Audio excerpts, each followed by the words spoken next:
All the feedback of the new system has been really positive so far and ultimately saves our professional staff a lot of time.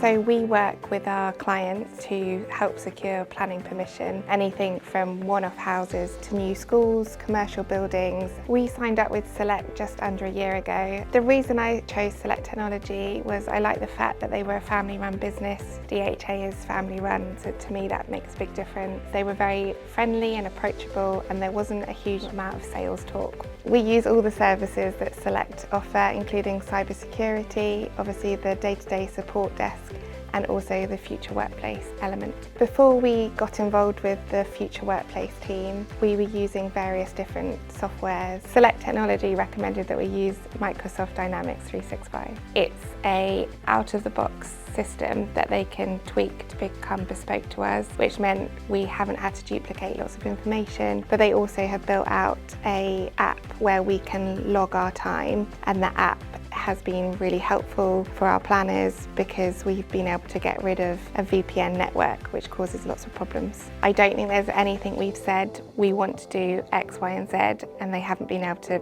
make it work for what we need. We can already see that the new system will enable us to make further changes in the future to help streamline and integrate other processes. For example, one of the things we want to look at is adding DocuSign into our system and combining the two together. The day-to-day support that the service desk provide is fantastic. Everyone is very friendly and approachable, and if I've ever raised an issue where whoever I spoke to doesn't know the answer, somebody always comes back to me and has found out a solution. I would recommend Select Technology to other clients and companies that we work with because of the day-to-day support that we receive for the service desk, and also the forward thinking and trying to look at solutions that can improve our services for the future.